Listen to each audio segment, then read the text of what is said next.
भारत माता की. सर्वजण शांत बसा, साहेब बोलतील आता. भारत माता की. भारत माता की. छत्रपती शिवाजी महाराज की. धर्मवीर छत्रपती संभाजी महाराज की. भारतरत्न डॉक्टर बाबासाहेब आंबेडकरांचा. हिंदवी स्वराज्याचे सरसंस्थापक छत्रपती शिवरायांना मानाचा मुजरा करतो. भारतीय राज्यघटनेचे शिल्पकार भारतरत्न डॉक्टर बाबासाहेब आंबेडकर यांना मानवंदना अर्पित करतो. आणि ज्यांनी आपल्या सर्वांना संदेश दिला, भिऊ नकोस, मी तुझ्या पाठीशी आहे, असे सद्गुरू स्वामी समर्थ यांच्या चरणी या ठिकाणी नतमस्तक होतो. आज मंचावर उपस्थित ज्यांच्या कार्यकर्तृत्वाने आजचा कार्यक्रम आपल्या सर्वांना पाहायला मिळतोय, ज्यांनी खऱ्या अर्थानं या ठिकाणी पाणीदार आमदार म्हणून आपली प्रतिमा उभी केली, ते आपले लोकप्रिय आमदार सचिन दादा कल्याण शेट्टी, आदरणीय जय सिद्धेश्वर महास्वामीजी, सुभाष बापू देशमुखजी, समाधान अवताडेजी, राम सातपुतेजी, शाजी बापू पवार, महेशजी हिंडोळे, शिवानंदजी पाटील, राजकुमारजी जिंगाळे, अविनाशजी महागावकर, मलिनाथ स्वामी, वसमनी महाराज, मोतीरामजी राठोड, राजकुमार पाटीलजी, संजय देशमुखजी, अविनाश मणिखांबे, प्रवीण शहा, शिवशरण जोजन, यशवंत घोंगाडे, या ठिकाणी मंचावर उपस्थित असलेले सर्व मान्यवर आणि समोर उपस्थित असलेल्या माझ्या सर्व लाडक्या बहिणींनो आणि तितक्याच लाडक्या भावांनो, आज अतिशय आनंदाची गोष्ट आहे की विविध विकासांच्या कामाचं भूमिपूजन आपण करतो आणि कामांची यादी इतकी मोठी आहे की ती यादी जर मी वाचली तर माझं भाषणाचा अर्धा वेळ या यादीला लागेल. पण मला एका गोष्टीचं समाधान आहे, आनंद आहे, सचिन दादा कल्याण शेट्टी यांना उमेदवारी दिल्यानंतर या ठिकाणी मी आलो होतो.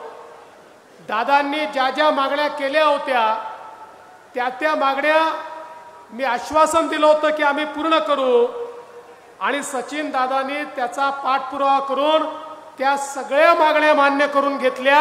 म्हणून आजचा हा कार्यक्रम आपण या ठिकाणी पाहतोय. आज खरं म्हणजे सातत्याने उल्लेख केला जातो, अक्कलकोट तालुका राज्यातला शेवटचा तालुका, शेवटचा म्हणून त्याला शेवटचाच ठेवायचं, पाणी पण शेवटीच द्यायचं, विकास पण शेवटीच द्यायचा. आम्ही भूमिका बदलली. आम्ही सांगितलं अक्कलकोट हा महाराष्ट्राचा शेवटचा तालुका नाही, हा महाराष्ट्राचा पहिला तालुका आहे. अरे सुरुवात महाराष्ट्राची या अक्कलकोट पासून होते, आणि म्हणून या ठिकाणी पाणी पण देऊ आणि विकास पण. लोक अनेक वेळा सचिन दादाला वेड्यात काढायचे. अरे आम्ही खूप वर्ष ऐकलं उजनीचं पाणी देणार, उजनीचं पाणी देणार, इकडनं पाणी येणार, तिकडनं पाणी येणार. निवडणुका आल्या की केवळ आश्वासनं असतात, ही कामं होत नाहीत. पण सचिन दादांच्या नेतृत्वात ते काम या ठिकाणी झालं देखील, त्याला पैसे लाभले देखील, त्याचं भूमिपूजनही झालं, जलपूजनही या ठिकाणी आपण करतो.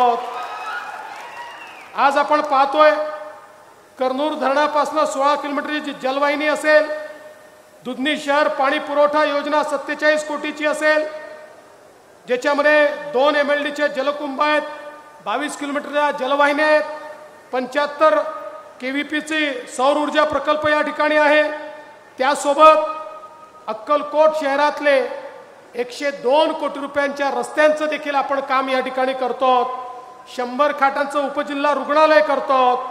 विविध रस्त्यांची कामं अक्कलकोट पासनं तर या ठिकाणी बौरपर्यंतच्या रस्त्याचं काम आपण करतोय. अमृत 2 मधून पाणी पुरवठा योजनेकरता 72 कोटी रुपये देतोय. आणि या ठिकाणी देगाव एक्सप्रेस कॅनाल ज्याच्यामुळे अक्कलकोट तालुका आणि दक्षिण सोलापूर दोन्ही ठिकाणच्या गावाचं चित्र आणि चेहरा बदलणार आहे. त्या देगाव एक्सप्रेस कॅनलला देखील 350 कोटी रुपये आपण दिले आणि त्याच्याही कामाची सुरुवात आज या ठिकाणी होते. शहराकरता 137 कोटी रुपयाची भूमिगत गटारीची योजना आहे. उत्तर आणि दक्षिणचे पोलीस स्टेशन्स आहेत. दुय्यम निबंधक कार्यालय आहे. आणि ज्याचा मी उल्लेख केला की 22 वर्षाच्या प्रतीक्षेनंतर 240 किलोमीटरचा प्रवास करून या ठिकाणी 51 गावांकरता पाणी येत आहे. आणि या ठिकाणी अक्कलकोट, दुधनी, मेंदर्गी या 3ही नगरपालिकांचा देखील पिण्याच्या पाण्याचा प्रश्न हा निश्चितपणे आपण सोडवतो. एकरूख योजना 27 वर्ष योजना बंद पडली होती. लोक म्हणायचे एकरूख योजना कधी होऊच शकत नाही, ही होण्याचं काही कारणच नाही. मला आज आनंदात सांगताना आनंद वाटतो की सचिन दादांच्या मेहनतीने आम्ही 412 कोटी रुपये या योजनेला सुप्रमाच्या माध्यमातून दिले. आणि आज त्यामुळेच हे सगळं कर्नूल धरणात पाणी येत आहे, त्या पाण्यातनं आपल्यापर्यंत पाणी येत आहे. त्यामुळे मोठ्या प्रमाणात ही सगळी कामं झालेली आपण बघितली. खरं म्हणजे मोठ्या प्रमाणात मंदिरांचा विकास असेल. धोत्रियातलं नागनाथ मंदिर, बोरामणी इथलं ब्रह्मनाथ मंदिर, मैंदर्गीतलं वीरशैव शिवाचार्य श्री गुरु संस्थान, हिरेमठ नागरसूण येथील बमलिंगेश्वर मठ, किणी येथील वीरभद्रेश्वर मंदिर, दुधनी येथील मल्लिकार्जुन मठ आणि ज्याचं काम सुरू करण्याकरता भूमिपूजनाकरता मी स्वतः आलो होतो. ग्रामदैवत मल्लिकार्जुनांच्या मंदिराचा देखील आपण जीर्णोद्धार करतोय. मला सचिन दादांना एवढंच विचारायचं आहे, सगळं पहिल्याच 5 वर्षात करून टाकाल तर पुढे काय राहणार आहे? त्यामुळे पुढच्या करताही काही शिल्लक ठेवा. आता मी यादी वाचणं बंद करणार आहे, कारण अजून 2 मोठ्या मोठ्या याद्या माझ्याकडे आहेत. त्या आता दादा तुम्हीच वाचून टाकाल, मी काही त्या याद्या वाचत नाही. मला एकच गोष्ट सांगायची आहे की आपलं सरकार हे काम करणारं सरकार आहे. आपलं सरकार विकास करणारं सरकार आहे आणि केलेली एक एक घोषणा पूर्ण करणारं आपलं सरकार आहे. आपण सांगितलं होतं शेतकऱ्यांना या ठिकाणी आम्ही मोफत वीज देणार. लोक म्हणाले की मागच्या काळामध्ये अशा प्रकारची अनाउन्समेंट तर सुशील कुमार शिंदेंनी केली होती, पण नंतर विलासराव आले आणि त्यांनी सांगितलं प्रिंटिंग मिस्टेक होती, त्यामुळे कोणालाही अशी माफी मिळणार नाही. आठवतं ना 2004 साली? आपलं असं नाही आहे, ॲडव्हान्समध्ये काम आहे. आम्ही घोषणा केली आणि तुम्हाला तुमचे पैसे भरल्याची पावती 000 म्हणजे आता पावती कशी आली आहे?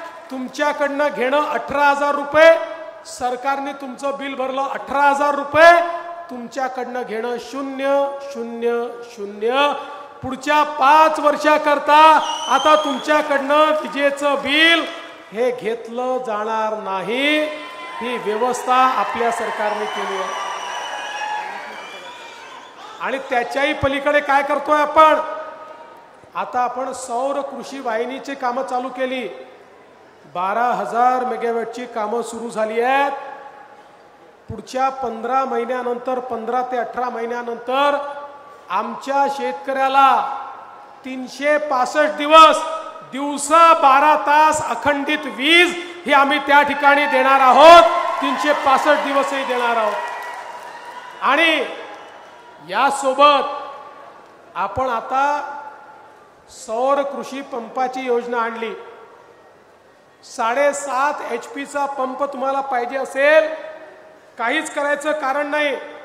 मागेल त्याला कृषी पंप ही योजना आहे। एकूण त्याचा जो खर्च आहे त्याच्या फक्त 10% पैसे शेतकऱ्यांनी भरायचे, 90% पैसे राज्य सरकार भरून तुमच्याकडे तो पंप लावून देईल। पुढचे 25 वर्ष विजेचा 1 रुपयाचा खर्च देखील तुम्हाला येणार नाही।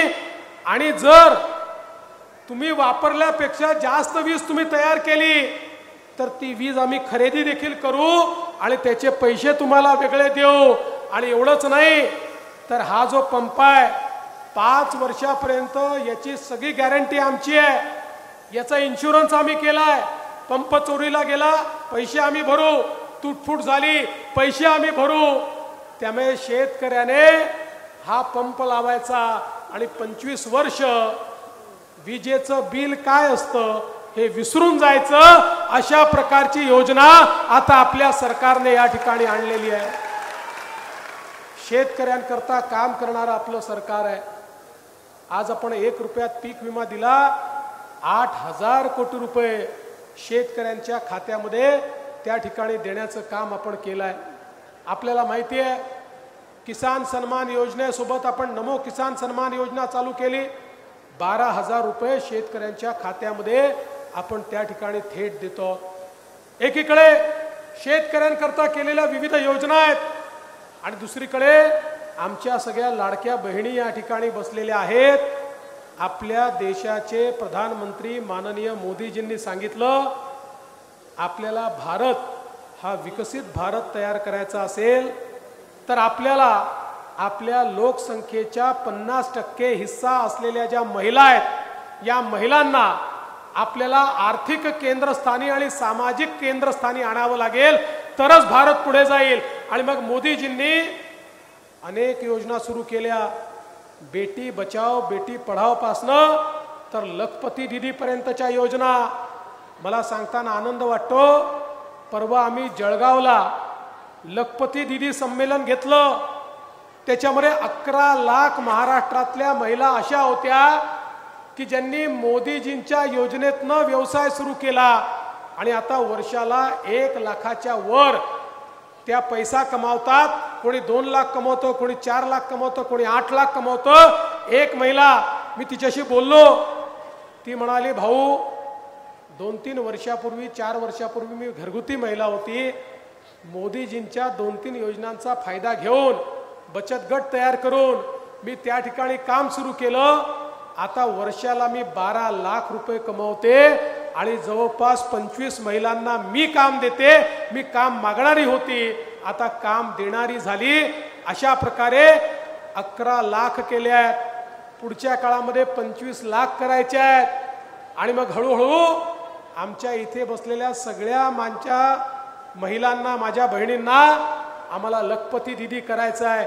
1 करोड लखपती दीदी या महाराष्ट्रामध्ये करण्याचा निर्धार आपण या ठिकाणी केलेला आहे। आपल्याला माहिती आहे आपण लेक लाडकी सारखी योजना आणली।